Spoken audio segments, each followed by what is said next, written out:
El tema del webinario de hoy es infecciones por estreptococos. El disertante es el doctor Alejandro Marzur, médico especialista en pediatría y terapia intensiva pediátrica. Instructor de soporte avanzado de vida en pediatría, PALS. También es instructor de atención inicial al trauma pediátrico, AITP. Es jefe del servicio de pediatría y de la unidad de cuidados intensivos pediátricos del Hospital Central de Reconquista. Y es profesor adjunto de la Cátedra de Fisiología y Anatomía de la carrera de Kinesiología de la Universidad Católica de Santa Fe. Buen día, doctor Marzur. Muchas gracias por estar aquí con nosotros. Puede comenzar cuando desee. ¿Qué tal? Buenos días. Bueno, gracias por la presentación, Guido, y buen día a los presentes de hoy. Habíamos hablado para hacer esta charlita de estreptococo, teniendo en cuenta algunas apariciones de casos de gravedad importante que fueron publicados y generó en la comunidad un poco de inquietud para saber, entre comillas, qué era esta cuestión de una nueva bacteria que aparecía y que en realidad, como todos ustedes saben, es una bacteria bastante conocida por nosotros y fundamentalmente en pediatría.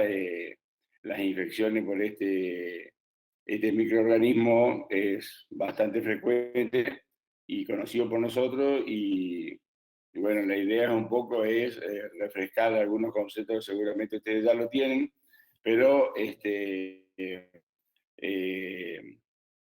es una bacteria que la comunidad debe saber que está presente entre nosotros y que es muy común, y hay enfermedades que producen que son de curso leve en su presentación clínica, y también hay enfermedades de presentación grave hasta letales por este mismo microorganismo. Así que vamos a hacer un repaso pequeño de la microbiología y después de las enfermedades que producen, y esa sería la idea del webinario de hoy. Como ustedes todos saben, el estreptococo es del género de estreptococo, son cocos gram positivos que se agrupan en cadenas. Acuérdense que los cocos se pueden agrupar en cadena o se pueden agrupar en racimos, que serían el estafilococo, o de a dos, que son diplococos. Y en este caso, lo que vamos a hablar nosotros, que son los estreptococos, son los que se agrupan en cadenas, y también el diplococo, que es un tipo de estreptococo, que es el que nosotros conocemos con el nombre de neumococo, que se juntan de a dos y que también son del género de estreptococo, como vamos a ir viendo. Entonces hay como más de 30 especies de estreptococo, y lo que vamos a tratar de hacer es darle importancia a los que clínicamente nosotros vemos con mayor frecuencia. Entonces podemos decir que son catalasa negativa, como vamos a ir viendo algunas características que tienen el estreptococo. Son gram positivos, se disponen en cadena, como dijimos, o en pares, donde cada división celular ocurre a lo largo de un eje. Pueden ser de 10, 20 o 30 células, y de ahí el nombre de estreptococo. Son fundamentalmente anaeróbicos facultativos, exigen nutricionalmente, son bastante exigentes y necesitan agar sangre para poder desarrollarse, y vamos a ir viendo que hay algunos que tienen mayor capacidad de tener algunas características hemolíticas con respecto a otros. También son capaces de fermentar hidrato de carbono en ácido láctico, y lo fundamental es la catalasa negativa que tienen estos estreptococos, que los diferencia fundamentalmente este concepto de los Staphylococcus aureus. Esa es una de las características diferentes que tiene el estreptococo sobre el estafilococo. Acuérdense de que los estreptococos, ahí se puede ver cómo se van a ir dividiendo. Los más importantes son los estreptococos del grupo Piógenes y los estreptococos pneumoniae, que son los que más producen enfermedades en nosotros, y el principal agente etiológico de dos patologías conocidas por nosotros, que son la faringitis bacteriana y la causada por el neumococo, que es la meningitis y la neumonía.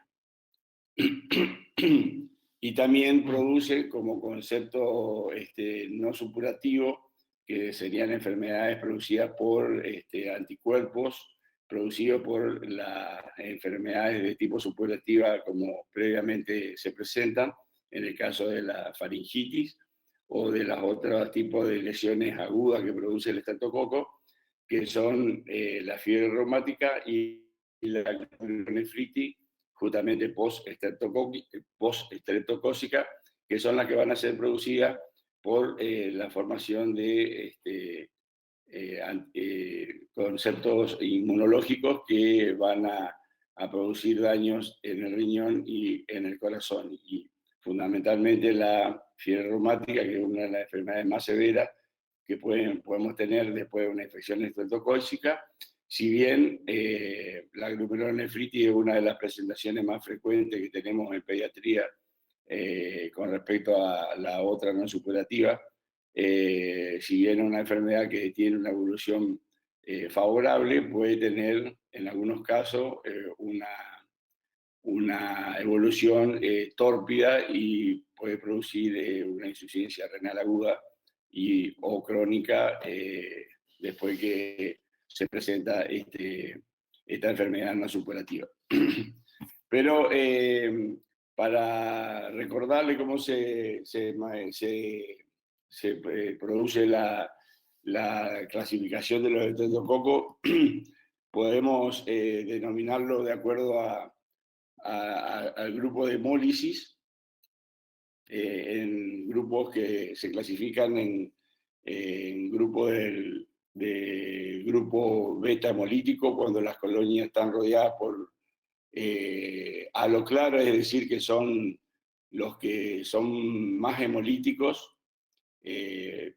fundamentalmente hemolíticos, y que son los beta hemolíticos los que son los que más necesitan el agar sangre para poder producir este tipo de hemólisis. Después están los alfa hemolíticos, que son los que seríamos los que son que están intermedios en la hemólisis, y los gamma hemolíticos, que son los que no tienen prácticamente hemólisis, digamos.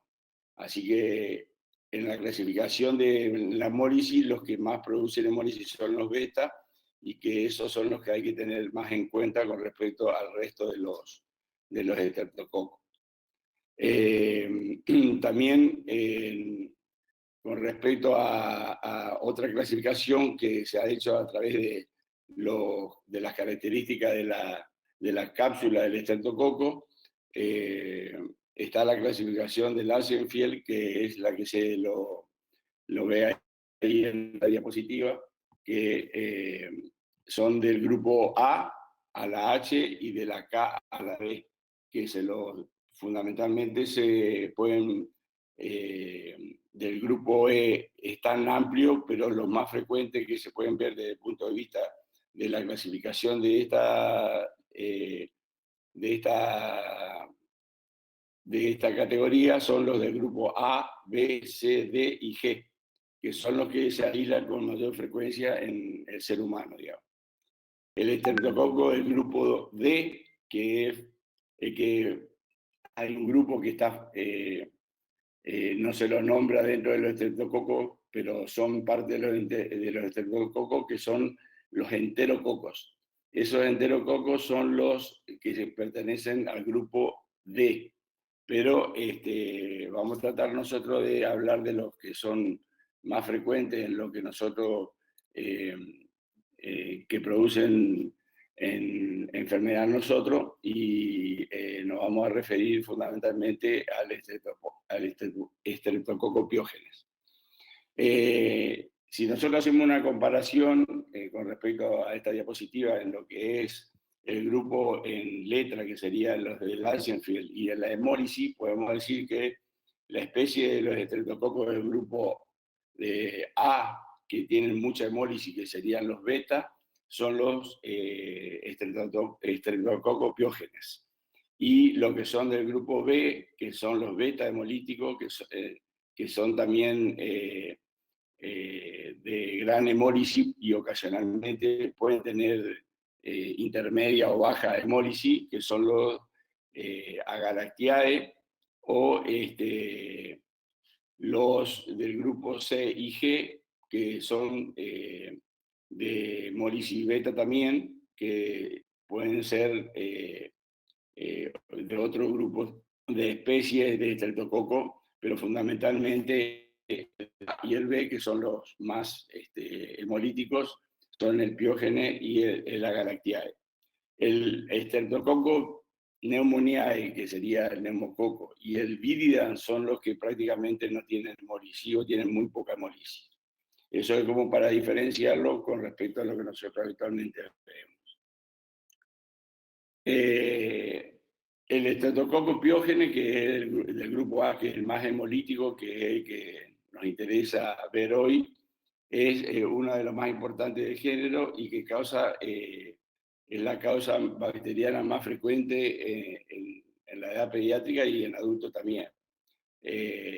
Recuérdense de que hay un gran porcentaje de procesos infecciosos en la vía respiratoria de los niños que son en la mayoría de los casos virales, pero hay un porcentaje mínimo del 10-20% que son causa bacteriana, y fundamentalmente son estos agentes que producen este tipo de enfermedad.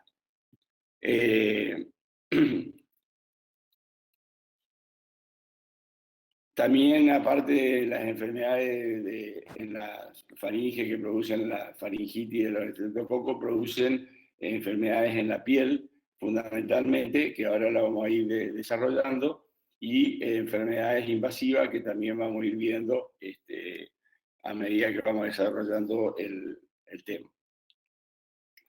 Acá un poquito una síntesis de lo que dijimos, de acuerdo a la especificidad serológica, como estaban divididos el estreptococo del grupo A, del grupo B, del grupo C, del D y el F, que son los más importantes, de acuerdo a Langenfeld.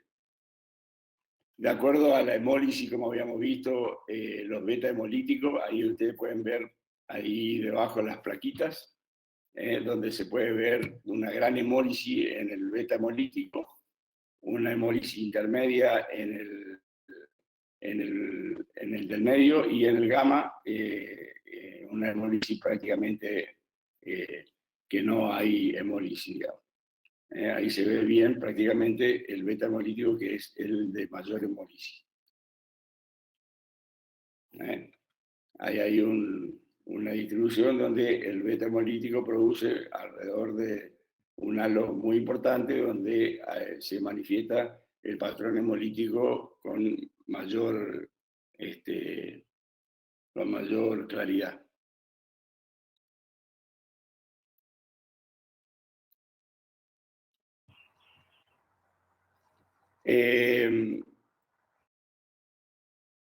Ahí tenemos un algoritmo para ver cuáles son lo que habíamos dicho, los beta hemolíticos, los alfa hemolíticos y los gamma hemolíticos, y fundamentalmente los beta hemolíticos son los piógenes y los Agalactiae, y los alfa hemolíticos, el neumococo y el viridans, y dentro de los gamma, el enterococo. Es decir que ahí tenemos a grandes rasgos la clasificación de los estreptococos que con mayor frecuencia vemos nosotros en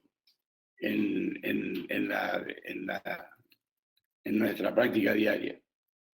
Los estreptococos de grupo A, que son los piógenes, que es lo que queremos tener un poco claro cómo actúan, tienen factores de virulencia, que esos factores de virulencia son muy importantes en el desarrollo de las enfermedades y se desarrollan como factores de virulencia de superficie y como factores de virulencia extracelulares.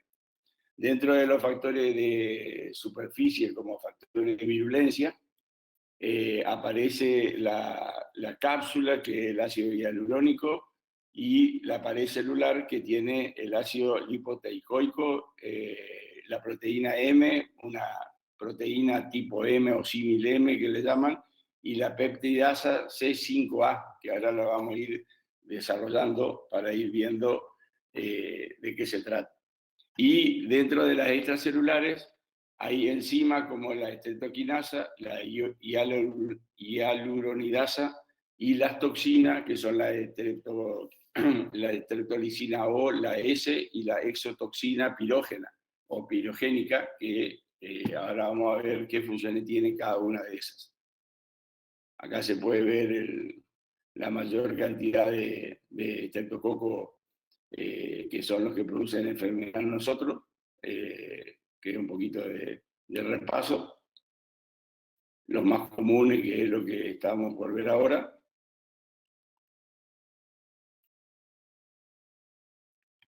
Y bueno, acá nos vamos a quedar para ir desarrollando algunas cuestiones de la virulencia, como dijimos recién. Con respecto a los factores que eran de superficie, teníamos lo que era la cápsula. La cápsula del estreptococo, que tiene ácido hialurónico, participa fundamentalmente en evadir la respuesta inmunológica. Es decir, que interfiere con la función del complemento, y por eso nosotros vamos a ver que estas enfermedades son las que tienen alteración fundamentalmente de la fracción C3 y C4 del complemento. Entonces participa en la evasión de la respuesta inmunológica al interferir en la función del complemento en fundamentalmente C3 del complemento. En cuanto al ácido lipoteicoico, es el primer evento que la infección estreptocócica tiene, que es la adherencia a las células epiteliales, que usualmente es en la faringe, donde se produce la primera parte de la enfermedad y se produce la adherencia a las células epiteliales, fundamentalmente de la faringe.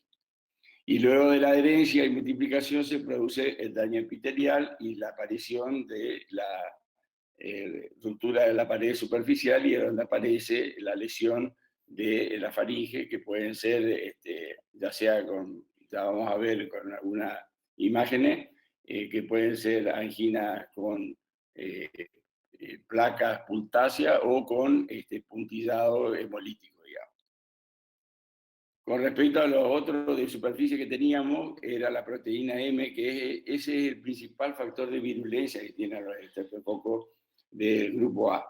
El factor de virulencia está dado fundamentalmente por esta proteína, y las cepas que carecen de este componente no son tan virulentas. O sea que estos del grupo A y beta hemolíticos tienen esta proteína M, que es la que permite que se establezca la infección, ya que le confiere a la bacteria la capacidad de resistir que nosotros fagocitemos a través de nuestro leucocito a la bacteria. Es decir, de que no le permite que ser absorbida por nuestro leucocito y poder frenar la enfermedad. Por eso es que tiene esa capacidad de virulencia.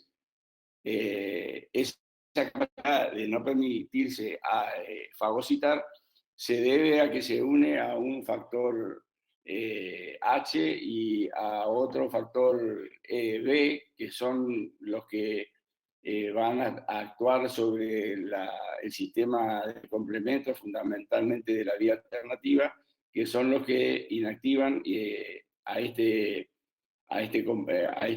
complemento, y ya lo van a hacer favoreciendo así la degradación del C3 fundamentalmente, generado por la vía alternativa, acuérdense del complemento, y como resultado de eso se previene la ozonización de la bacteria por no poder actuar la vía del complemento. De esa manera también se pueden producir anticuerpos que son anti-M y que la bacteria puede ser ozonizada y fácilmente eliminada si nosotros logramos que se produzca en nuestro organismo un anticuerpo contra esa proteína M y entonces le saca esa posibilidad de invasión y puede ser fagocitada. Si nosotros no podemos lograr tener unos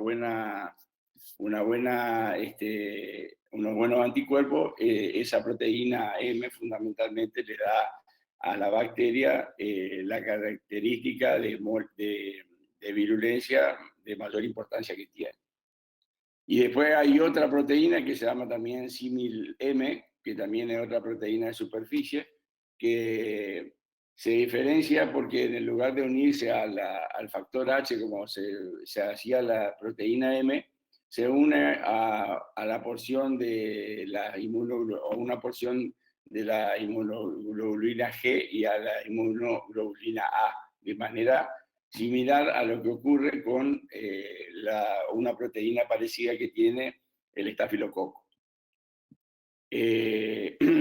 Con respecto a la otra porción de superficie que teníamos, era la proteasa C5A, que es la que va a dar un factor de la pared celular, que es que la que degrada justamente a la proteasa que degrada al C5A, que es el componente activo del complemento, que es quimiotáctico y que estimula la respuesta del sistema bactericida, digamos. O sea que la bacteria se protege a sí misma con este mecanismo, por lo que le da la importancia de virulencia y que nos permite otra vez ser fagocitada por nuestras células que nos defienden. Esos eran los factores de superficie. Y después tenemos los factores que son extracelulares, los factores extracelulares que tienen los estreptococos. Son lo que ustedes ya lo conocen, que son la estreptoquinasa, la hialuronidasa, la streptolisina O y S y la exotoxina pirogénica. Con respecto a la streptoquinasa, son las enzimas que producen la lesión del coágulo de fibrina y por acción indirecta la conversión de plasminógeno en plasmina, digamos. La streptoquinasa es antigénica e induce la formación de anticuerpos durante la infección. Eso es importante saber porque también, si ustedes recuerdan, al tener esa característica de romper coágulo de fibrina, resulta muy importante como utilidad terapéutica como agente trombolítico, que fundamentalmente se lo usa más en adulto que en niño, pero se ocupa esa función de agente trombolítico para poder tratar los procesos coagulopáticos. La hialuronidasa, que es la que degrada el ácido hialurónico, que es un componente de sostén que tiene el tejido conectivo, y esta enzima es lo que facilita el pasaje de la bacteria a través de los tejidos. Es decir, que una vez que se produce la adherencia, la hialuronidasa es la enzima que le permite a la bacteria invadir a nuestro organismo y de esa manera manifestar la enfermedad. La streptolisina O, que es la enzima responsable fundamentalmente de la hemólisis, que es que tienen los beta-hemolíticos, esta proteína también es antigénica y participa en la ruptura de los leucocitos y de células también tisulares y de las plaquetas, formando algunos poros en la superficie de estas células. Durante la infección se producen anticuerpos, si ustedes se acuerdan, anti-streptolisina O, que es la que nosotros vemos cuando pedimos un exudado de fauce, aparte de la lesión que podemos encontrar en la bacteria directamente, podemos extraer una muestra de sangre y encontrar la formación de antígeno-anticuerpo, que lo vamos a ver como antiestreptolicina o ASTO, que es lo que informa el bioquímico, y nosotros podemos decir indirectamente que nuestro organismo ha estado en contacto con un estreptococo fundamentalmente del grupo A, que son los que tienen la hemólisis del tipo beta. Y la estreptolicina S, que también es otra hemolicina, pero mucho menor que la estreptolicina O, que en este caso la O sería la estreptolicina con mayor capacidad hemolítica, y esta S es la que también es estable frente al oxígeno y responsable de una hemólisis en Apgar, pero con un efecto menor que la estreptolicina tipo O. Y la que es importante también que recordemos, la exotoxina pirogénica del estreptococo, que es la que va a producir las manifestaciones de la escarlatina, que es la otra enfermedad que produce el estreptococo, y que se va a dar, como vamos a ir viendo a medida que vamos desarrollando las enfermedades, las lesiones que se producen en la piel. Y es otra de las que producen un shock muy semejante al shock tóxico producido por el estafilococo, que es el síndrome de shock tóxico producido por el estreptococo, en este caso por este tipo de exotoxina pirogénica producida justamente por el estreptococo, que es muy similar a la del estafilococo, y que es importante que la tengamos en cuenta porque son las que van a producir una tasa de mortalidad muy importante, y justamente en esto radica la cuestión de lo llamativo de esta bacteria, porque la mayoría de las patologías que produce son fácilmente tratables y que tienen un periodo de incubación, un periodo de manifestación de enfermedad y un tratamiento que se puede hacer en la mayor parte ambulatoria, algunas con internación para poder recibir medicación por vía parenteral, pero hay pocos casos que pueden producir este tipo de lesiones como los shock tóxicos, ya sea en este caso por el estreptococo, que son de alta mortalidad y que por eso adquiere importancia en la comunidad cuando alguna persona o algún niño se muere por una enfermedad producida por este germen, por este microorganismo, digamos. Entonces, con respecto a la enfermedad que producen los estreptococos del grupo A, habíamos dicho que podemos dividirla en tres grandes grupos, digamos. Las enfermedades piógenas, que son las supurativas, las producidas por las exotoxinas, como la del shock tóxico que dijimos, y las complicaciones que son no supurativas. Es decir, ahí tenemos los tres grandes grupos que se van a dividir la enfermedad producida por el grupo del grupo A. Entonces, la supurativa, las no supurativas y fundamentalmente las producidas por las exotoxinas, que son las que van a dar la característica de la formación más severa, que es la del shock tóxico. Acá le muestro lo que estábamos hablando recién de la distinta característica que tiene la proteína M, que es la que mayor virulencia le va a dar a la bacteria para producir enfermedad. Estas son las proteínas y antígenos específicos que estuvimos diciendo recién.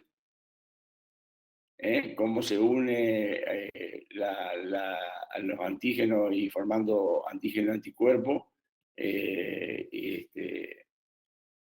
la proteína, en este caso, a través de su estructura molecular. Y entonces, hablar un poquito de las enfermedades piógenas, que dentro de las enfermedades piógenas tenemos la faringitis, que es la que más frecuentemente vemos, que es el síndrome inflamatorio que se trata de de una enfermedad frecuente del tracto respiratorio que se produce por cuando los estreptococos se ponen en contacto con la mucosa, se adhieren y se multiplican localmente a través de lo que nosotros vimos recién por su estructura microbiológica y que a través de ahí pueden transportarse y pueden pasar a través de la saliva y contagiarse de persona a persona, porque fundamentalmente son bacterias que podemos tener dentro de nuestra vía respiratoria sin producir enfermedad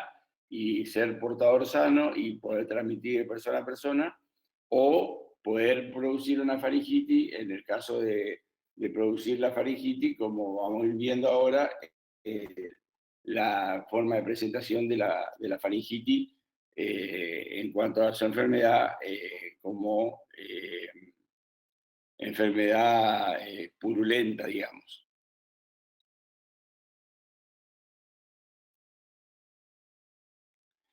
Acuérdense que la faringitis de tipo de estreptococo se produce en el invierno y en la primavera fundamentalmente.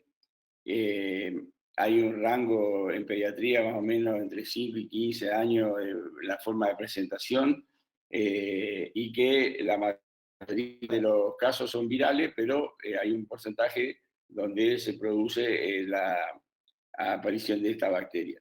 Tiene un periodo de incubación cortito, que son 2 a 4 días, y que se empieza, como ustedes saben, con odinofagia, malestar general, con mucha fiebre y dolor de cabeza. Son comunes lo que se denomina la, la angina que vomita, produce náuseas, vómito y fundamentalmente dolor abdominal, que también se puede confundir con un cuadro de abdomen agudo y para simular una apendicitis o un abdomen agudo quirúrgico, que en este caso sería producido por una adenitis mesentérica. Y la otra característica, como le dije, que es la angina que vomita. Ustedes la van a poder ver en algunos textos como la angina que produce vómito.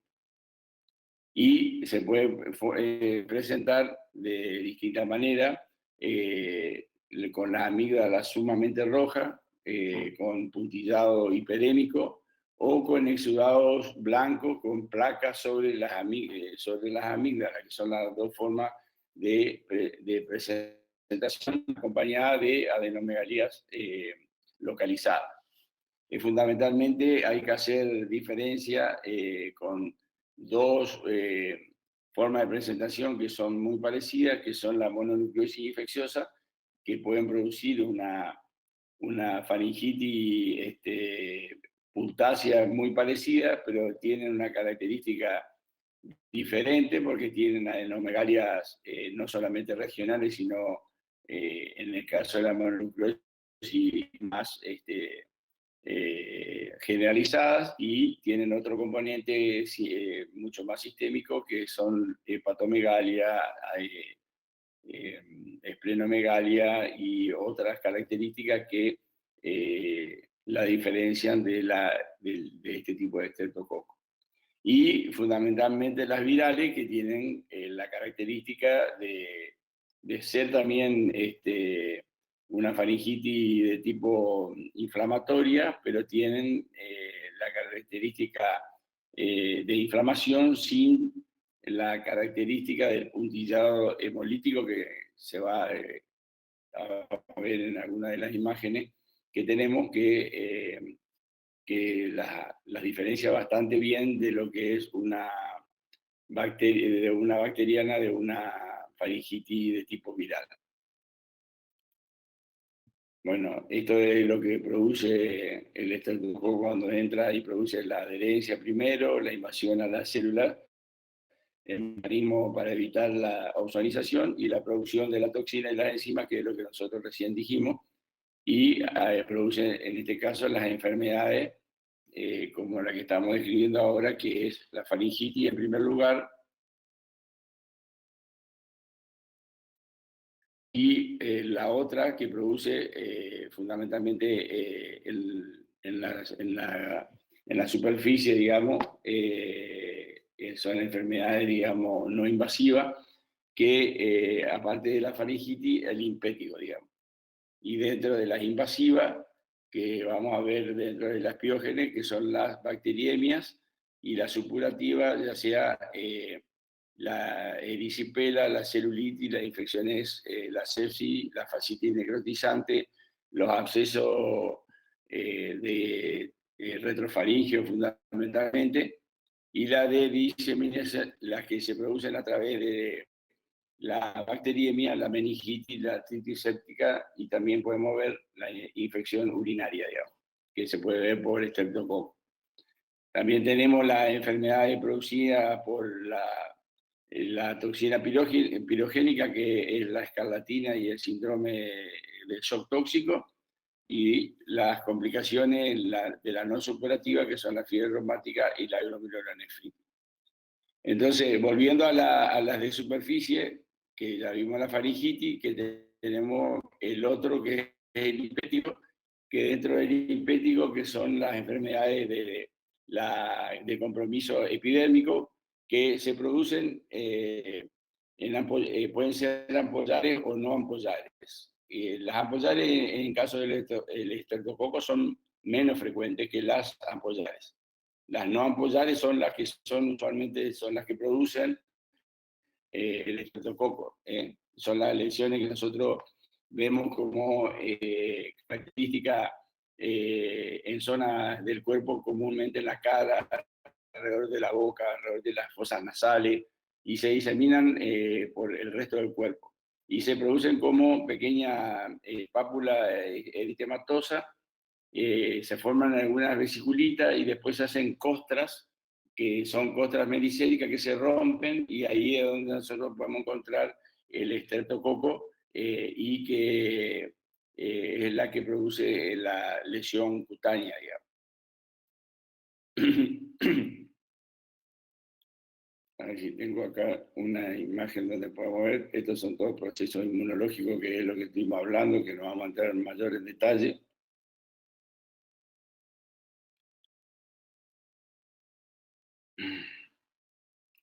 Esto es lo que le decíamos, lo que yo le decía de la faringitis, de las dos formas de presentación que se pueden presentar. Ustedes ven acá el puntillado bien hemolítico del estreptococo de tipo beta hemolítico, y esta es la que se produce con las placas purulentas, digamos. Fíjense que están la amígdala, y por arriba de la amígdala están las placas.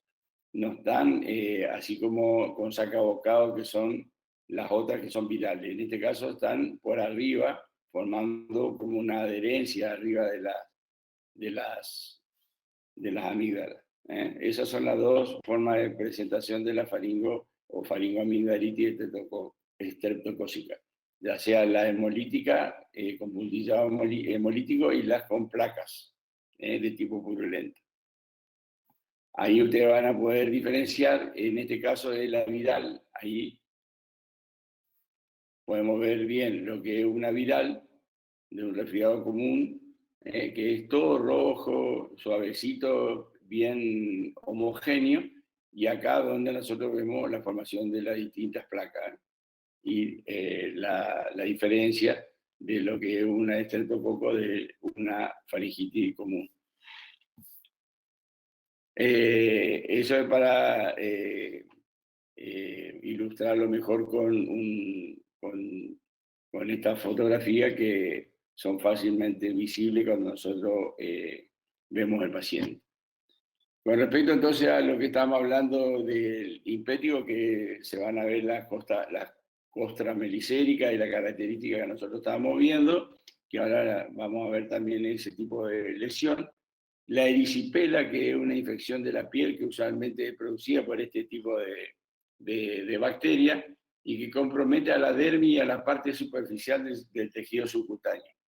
Involucra también los ganglios regionales, los ganglios linfáticos superficiales, y se presenta con mucho dolor, edema y induración del lugar donde ahí está la infección en la piel, y tiene como principal característica clínica que los bordes de las lesiones demarcan la piel de la lesión normal, digamos. Tenemos bien demarcado dónde está la lesión y dónde termina la lesión. Se produce en forma agudo, con muchas manifestaciones clínicas generales, fundamentalmente con fiebre, escalofrío y mucho dolor en el lugar de la infección de la piel. Este proceso afecta mayormente en los miembros superiores e inferiores, pero también pueden producirse en otros tipos de lugares como en el tronco y en la cara, digamos. Pero fundamentalmente en los miembros, tanto superiores como inferiores, las lesiones son las más características en la presentación de erisipela. La otra cosa que nosotros vemos habitualmente, aparte de la erisipela, es la celulitis, que la celulitis con respecto a la erisipela es la que involucra las capas más profundas de la piel. Entonces, estas también se caracterizan con una formación muy parecida a la erisipela, con mucho dolor y con mucho edema, con fiebre, escalofrío también. Pero a diferencia de la erisipela, los márgenes de la celulitis no están bien definidos. O sea, la celulitis es más difusa y no tiene bien delimitados los bordes como lo tiene la erisipela.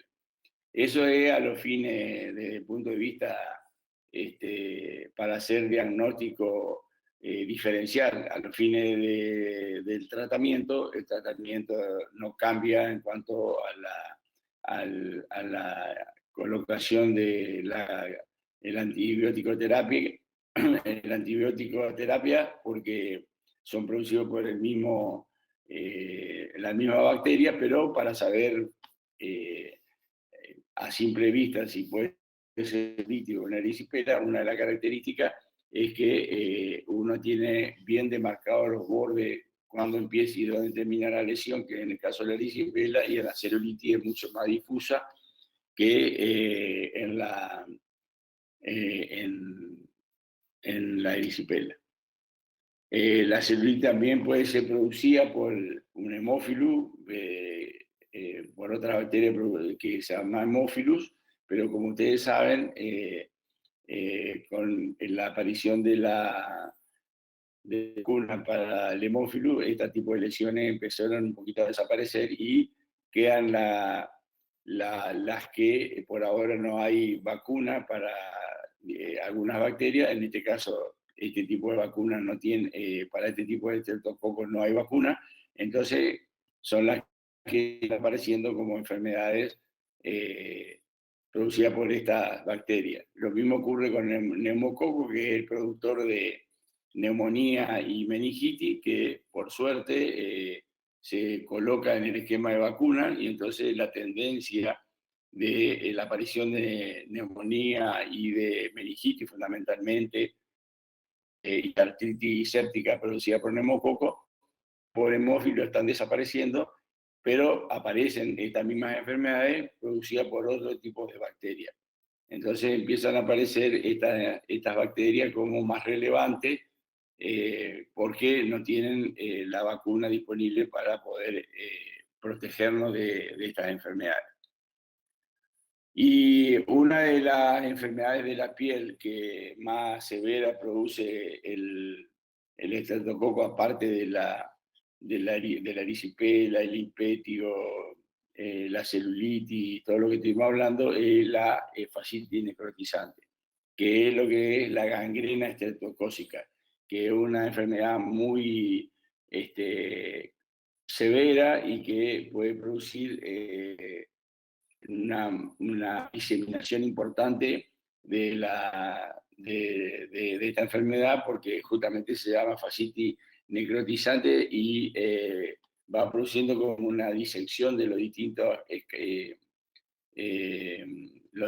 planos de la piel y de los músculos, y tienen una enfermedad bastante grave y con un porcentaje alto de mortalidad. Son una de las enfermedades de la piel del estreptococo que tiene mayor mortalidad y mayor gravedad en la aparición, y hay que tenerla en cuenta cuando las lesiones no tienen la característica que tienen los impéticos habituales que tienen el estreptococo. A ver si tenemos una imagen. Bueno, ahora justo estaba por hablar de la escarlatina, pero bueno, está al revés. Esta es la escarlatina, que es la que se produce, como habíamos dicho, por la exotoxina pirogénica y que se asocia con la enfermedad de la angina. Se produce la enfermedad estreptocócica a través de la infección de faringia, y una vez que se produce la angina, aparece la exotoxina pirogénica y es la responsable de la formación de esta erupción, que aparece casi siempre al segundo o tercer día de la enfermedad como un eritema difuso, como están viendo ustedes ahí, con puntillado rojo,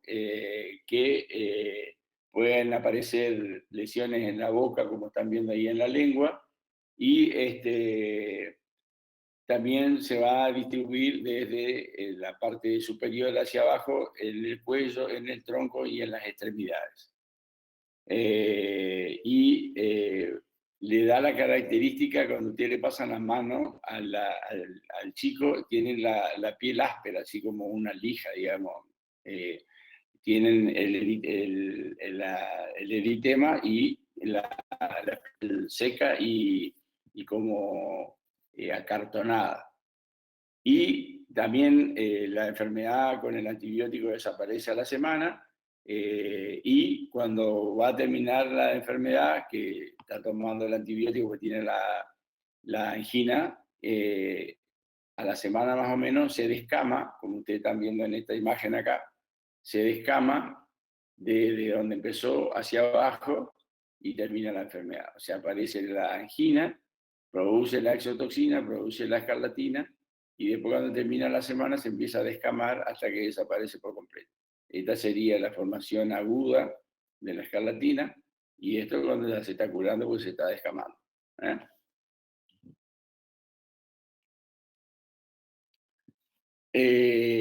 Acuérdense que la exotoxina esta pirogénica, que hay que tener en cuenta y que no hay que pasarla desapercibido. Si ustedes se acuerdan, el webinario anterior nosotros habíamos hablado del shock, y uno de los shocks que se ve habitualmente y fundamentalmente en pediatría es el shock séptico, y que en este caso es producido por esta exotoxina pirogénica, que hay que tenerlo en cuenta.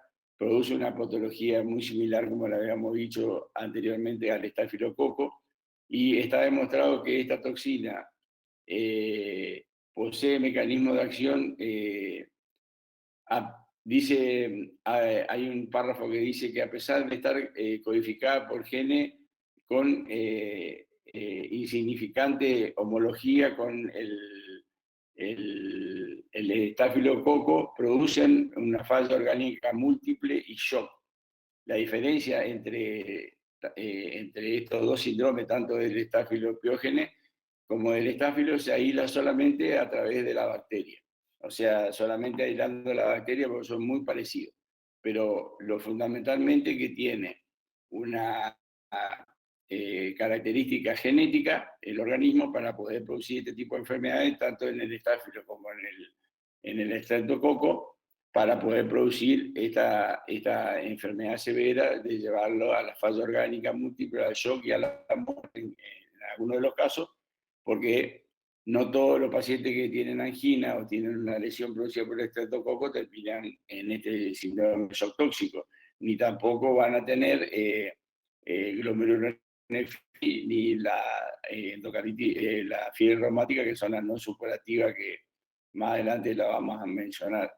Fundamentalmente, la mayoría de estas enfermedades son autolimitadas con los antibióticos y el tratamiento de sostén, y que algunas por cuestiones genéticas se puede producir una enfermedad severa y llevar a la muerte en el caso de esto, como dijimos, el shock tóxico, ya sea por estafilococo y en este caso por el estreptococo. Entonces, para hacer un resumen, nosotros dentro de las lesiones que teníamos producidas por el estreptococo, tenemos las infecciones producidas como el impétigo, la celulitis, la erisipela y la fascitis necrotizante, que son las que estuvimos viendo ahora, y las que son producidas por acciones indirectas a través de las toxinas, que era la escarlatina y el síndrome de shock tóxico. Entonces, estas que están en azules son producidas directamente por la bacteria, y estas son producidas por la acción de la toxina, digamos.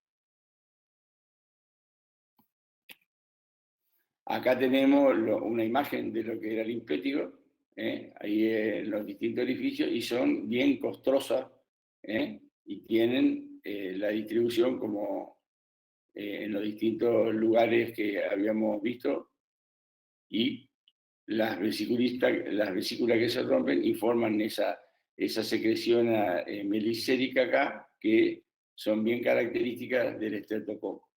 En caso que haya pus, se lo puede diferenciar con lesiones por estafilococo. Estas generalmente pareciera como que tienen pus, pero tienen un líquido citrino así, que cuando se rompe la vesiculita se produce una costrita melicérica, que son las características del impétigo del estreptococo.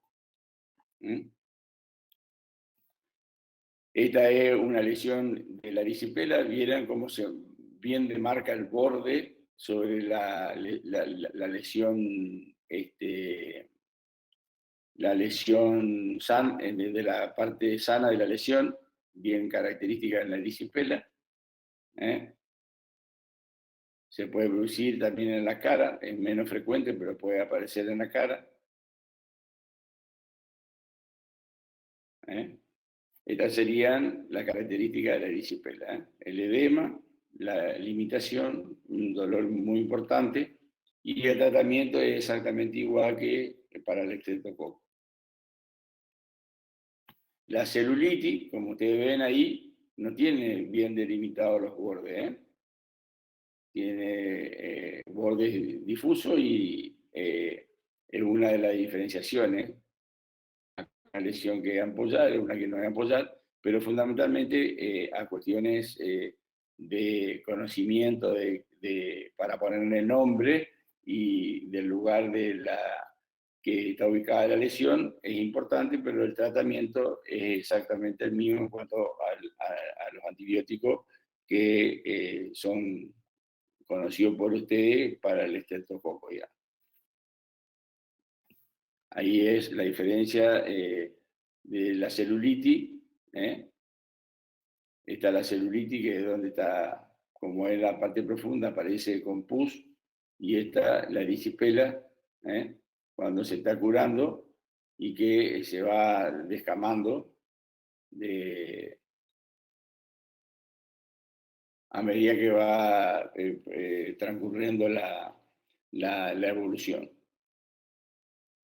Y esta es la más severa de todo, que es la fascitis necrotizante, que es la que hay que tener cuidado y hay que debridar, porque como ustedes ven ahí es como va metiéndose en los distintos planos de la músculo y de la aponeurosis, y que no solamente produce la infección, sino la destrucción del músculo, y que puede producir una importante liberación de sustancias que liberan del músculo, que pueden producir fallo renal, y pueden producir fallo multiorgánico y shock y muerte en un alto porcentaje. Bueno, son distintas lesiones de estreptococo, son bastante ilustrativas en cuanto a tipo de lesiones. Y este es la enfermedad del shock tóxico por estreptococo que nosotros le tenemos más, como más respeto y tenemos que tener en cuenta porque fíjense las lesiones que van produciendo con necrosis y con un estado de donde produce una infección generalizada con fallo multiorgánico y pacientes que están con una enfermedad crítica que pueden llevar a la muerte del paciente en un alto porcentaje cuando aparece este síndrome, hasta el 30% de los pacientes, como dice acá, que pueden tener mortalidad del 30%.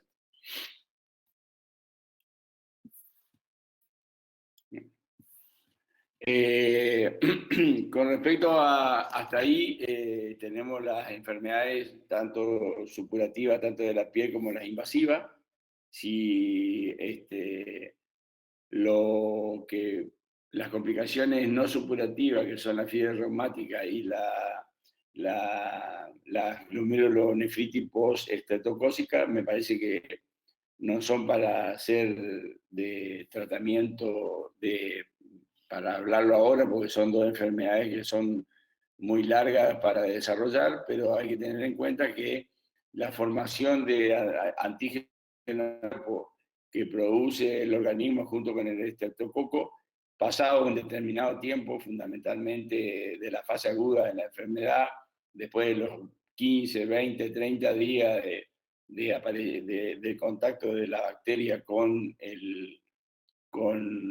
en contacto con nosotros, la producción de los antígenos anticuerpos, el consumo de complementos, como habíamos visto, cuando los factores de virulencia que tenía este estreptococo actuaba sobre el complemento, entonces nosotros teníamos la aparición o la probable aparición de este tipo de enfermedades a largo plazo que son no supurativas y son producidas por antígenos anticuerpos, que son la fiebre reumática, que es una enfermedad que es muy severa.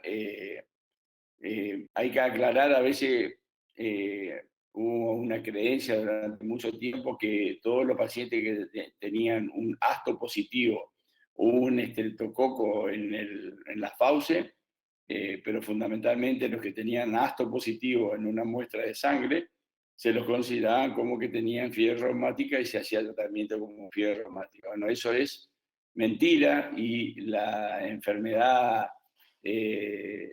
digamos, la fiebre reumática es una enfermedad muy severa que dice el, que tiene afectación de tres, fundamentalmente en tres lugares, que son las articulaciones, el sistema nervioso central y el corazón. Hay un aforismo que dice que la fiebre reumática lame las articulaciones y muerde el corazón, es decir, que es una enfermedad muy severa con respecto a las lesiones que produce en el corazón. Y la glomerulonefritis, que es la que produce el llamado síndrome nefrítico, que tiene la tríada característica de edema, hematuria e hipertensión arterial. Una vez que nosotros tenemos y estamos casi seguros que un paciente tuvo una lesión por el estreptococo y aparece en un tiempo pasado su fase aguda con edema, hipertensión y hematuria, podemos decir que ese paciente tiene un síndrome nefrítico o una glomerulopatía producida posterior a la aparición del estreptococo por lesión inmunológica. Así que en general sería eso, la fiebre puerperal no me parece que sea para tratar, y esto es lo que le decía con respecto a la fiebre reumática, que es la que lame las articulaciones y muerde el corazón. Por eso es importante hacer el tratamiento adecuado de las lesiones agudas del estreptococo si bien habíamos visto que por más que hagamos el tratamiento de el diagnóstico temprano y el tratamiento temprano con respecto al estreptococo, hay una cuestión genética, como habíamos visto, que pueden tener en las formas agudas la aparición del shock tóxico y presentar una enfermedad severa y letal, como también la capacidad de a largo plazo hacer estos dos tipos de enfermedades no supurativas como la fiebre reumática y la glomerulopatía. No todos los pacientes que tienen una infección por estreptococo producen estas cuestiones de fiebre reumática y glomerulopatía, ni tampoco shock tóxico. Tienen que ver con una cuestión genética y de predisposición de cada paciente en particular. Así que con esto creo que damos por fijado y por ir haciendo preguntas, si ustedes desean. Estos son todos de fiebre reumática, que me parece, y esto de glomerulopatía, que no me parece que sean temas para hablarlo, porque si no, no vamos a terminar más, digamos.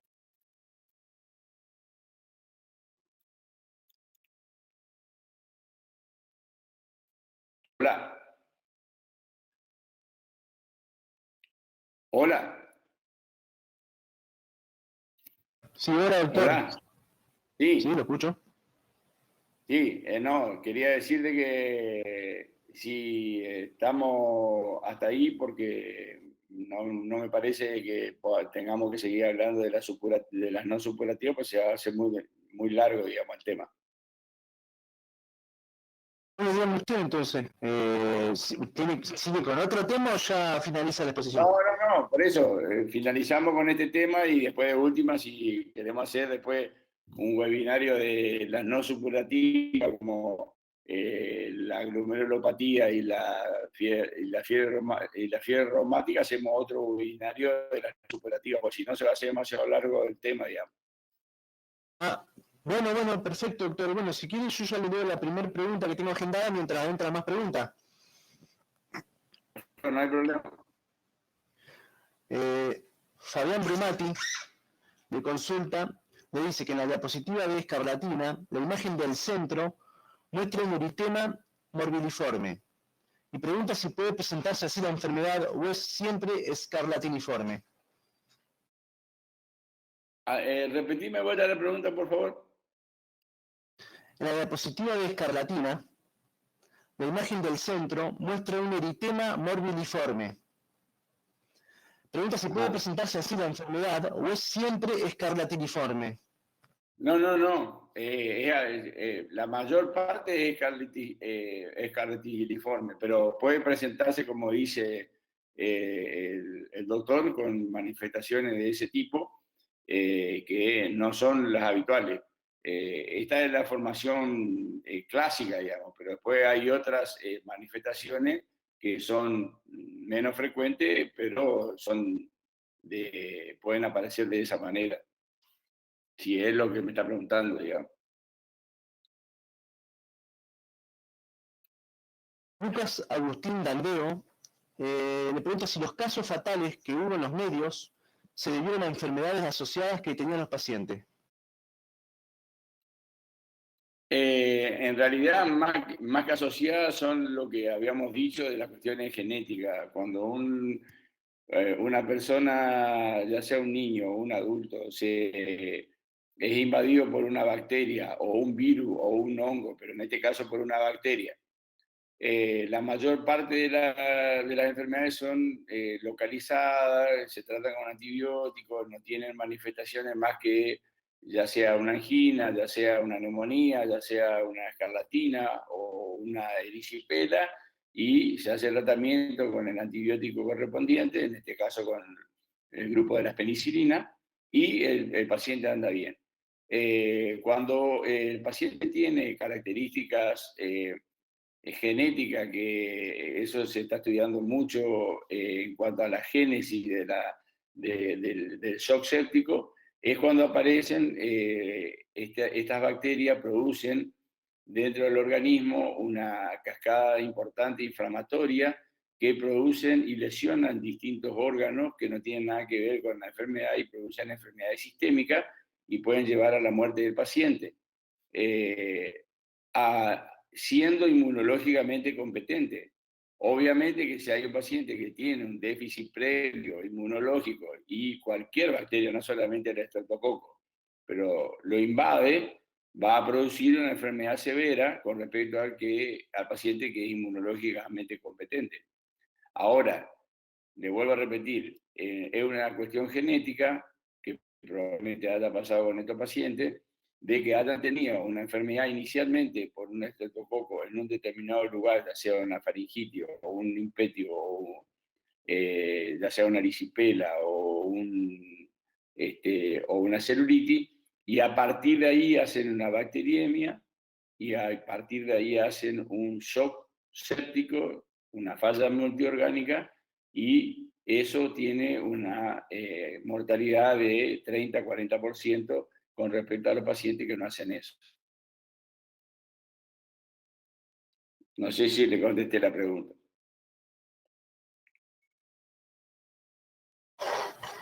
Lucas le dice gracias por la exposición. No sé si quiere, doctor, yo ahora no vi que haya ingresado otra pregunta. Si quiere esperamos unos segundos a ver si ingresa una otra consulta y si no ya damos por finalizado el webinario. No, no hay problema. Esperamos un ratito más y vos me decís cuándo lo finalizamos, Guido, no hay problema. Bueno, esperamos 2 minutitos y vemos, ¿eh? Listo. Gracias, le dice Lucas Agustín Landeo y el doctor Guillermo Kers, muy clara la exposición. Bueno, muchas gracias.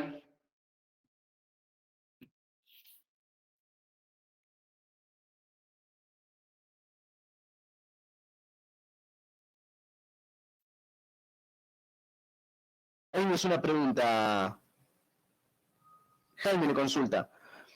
Buen día, doctor. ¿Cuál es la frecuencia del desarrollo de casos de escarlatina en Argentina? El porcentaje. La frecuencia, dice la pregunta. No sé si se refiere al porcentaje. ¿Cómo? ¿O qué?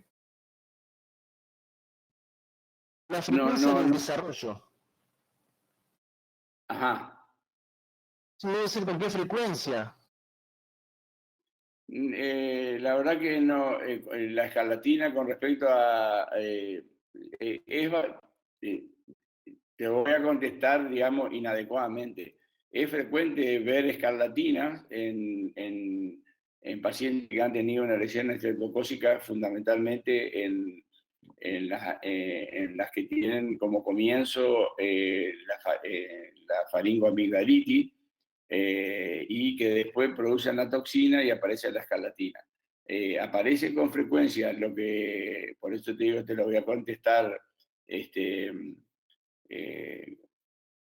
a medias, porque el porcentaje que no lo tengo presente, cuánto porcentaje de escarlatina aparece cuando hay una lesión estreptocócica en la garganta, produciendo una faringoamigdalitis de este tipo, pero sí puedo decirte que es frecuente. El porcentaje no lo tengo presente, pero la frecuencia es bastante importante, digamos. No es que aparece raramente, la escarlatina no es una aparición en la infección por poca frecuencia, sino que aparece frecuentemente en este tipo de infección.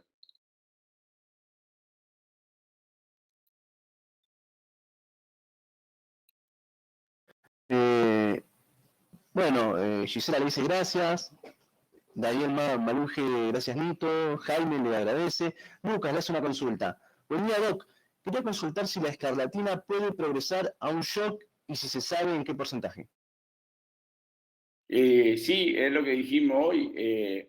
La escarlatina, ¿se acuerdan que era la que producida por esta toxina eritrogénica, que es la que produce el shock tóxico, que puede producir tanto escarlatina, que es solamente una lesión de la piel producida por la toxina esta y nada más, y que se autolimita descamándose con el tratamiento antibiótico de la lesión inicial, que es fundamentalmente en la fauce, y la otra es la formación del shock tóxico, obvio, y se presenta justamente, es lo que hay que tener en cuenta y hay que remarcar que no solamente produce esta toxina la escarlatina, sino el síndrome de shock tóxico.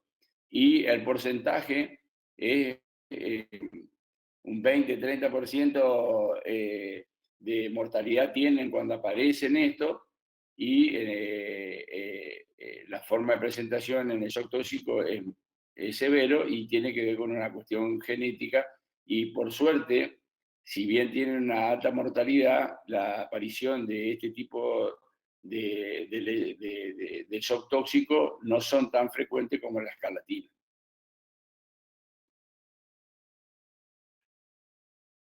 Muchas gracias, lo dice Valentina Saiz. Aquí tengo otra pregunta de Fabián Brumati.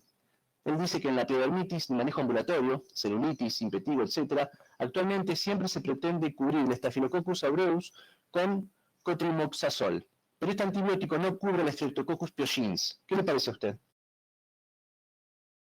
En realidad, lo que estamos teniendo, por eso es muy buena la pregunta. Hay que diferenciar bien las lesiones producidas por estreptococo por estafilococo. Lo que pasa es que estamos teniendo lesiones de piel, fundamentalmente celulitis y otro tipo de impéticos que son producidos por estafilococo de la comunidad, que son meticilinos resistentes y no son intrahospitalarios, y son meticilinos resistentes de la comunidad. Entonces, al ser meticilina resistente, significa que no son sensibles a los antibióticos habituales, como son las penicilinas o las cefalosporinas de primera generación. Entonces, se empieza a hacer un tratamiento con cotrimoxazol, que tiene una cobertura para este tipo de meticilino resistente, ya sea por vía oral, si es que el paciente permite el tratamiento por vía oral y el estado general lo permite, o hacerlo a través de vía endovenosa, el cotrimoxazol, o la otra sensibilidad que estamos teniendo es la clindamicina y la vancomicina.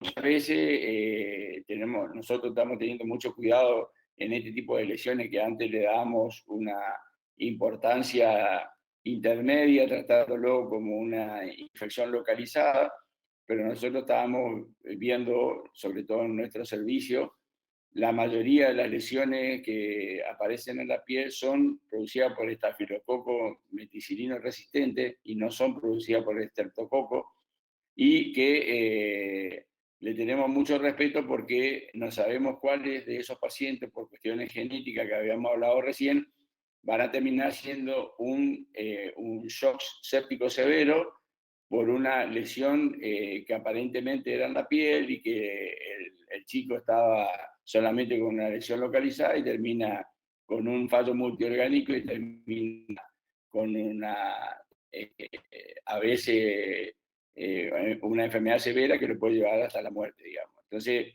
eh, hay que tener mucho cuidado con respecto a las lesiones de piel, que no solamente hay que pensar en el estreptococo como lesión, porque en ese caso se le da la penicilina o la cefalosporina, sino que también tenemos que ampliar el espectro, porque habíamos dicho que entre el estáfilo y el estreptococo hay poca diferencia en la forma de presentación, y que el estafilococo que nosotros estamos viendo, que son meticilinos resistentes de la comunidad, no le hace efecto de este antibiótico, por eso se usa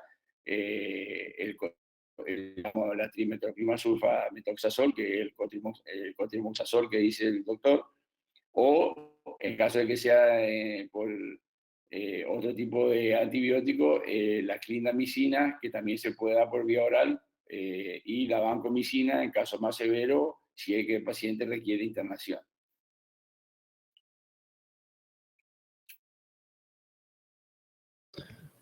Perfecto, doctor Lucas le dice muchas gracias. Fabián Brumati, que le hizo la última pregunta también, muchas gracias, doctor. Bueno, no veo que haya más preguntas, doctor, así que si le parece, damos por finalizado el webinario. Bueno, le agradezco y le pido disculpas porque estoy un poco difónico, no tengo una buena voz hoy, así que por ahí pueden haber escuchado una voz media pausada, media monótona, pero es porque tengo una laringitis, pero es viral, no es producida por un estreptococo, creo yo por ahora. Así No, pero que, se lo entendió bien, se lo entendió bien. Bueno, le agradezco entonces y nos veremos algún sábado de esto, si decidimos hacer un webinario de las enfermedades no superativas. Así que tengan un buen fin de semana y gracias a todos. Bueno, doctor, entonces, en nombre de este Colegio de Médicos y del Comité de Educación Médica de Posgrado, le agradecemos haber compartido sus conocimientos con nosotros. Que tenga un buen fin de semana. Bueno, gracias igualmente, Darío y Guido.